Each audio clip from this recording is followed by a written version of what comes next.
très vite su que je voulais faire du dessin.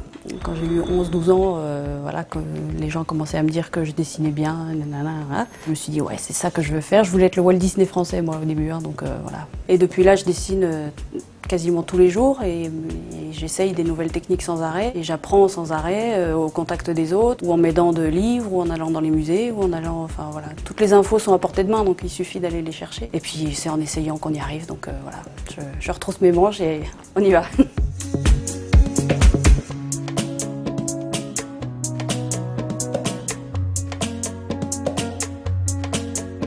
Il y a beaucoup de thèmes différents et moi-même je m'y perds.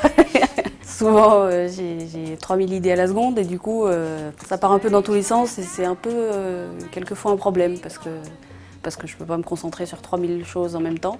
Et c'est vraiment à partir du petit croquis qui peut être juste 3 traits de crayon que là je me dis alors est-ce que ça va être un grand format, est-ce que ça va être un petit format, est-ce que ça va rester sur un papier, est-ce que ça va être à la peinture, au stylo.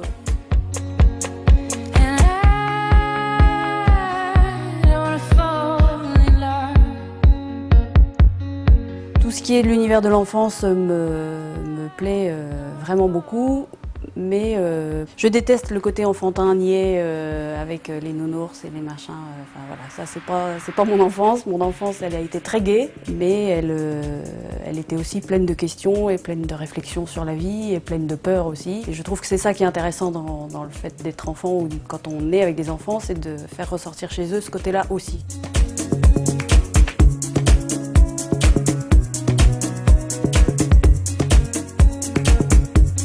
Les histoires finissent pas toujours bien, non. Non. Le petit chaperon rouge, par exemple, dans mon histoire, il se fait manger et point barre. Ce qui est intéressant, c'est l'ambivalence tout le temps, d'être sur la brèche du côté noir, mais quand même, il y a des trucs marrants dans les côtés noirs aussi. C'est le conte de fées, mais plutôt sur la phase sombre qu'on montre pas souvent et qui pourtant est là. Je trouve que les méchants ont beaucoup plus de personnalité et pourtant, il faut pas être méchant, hein, mais...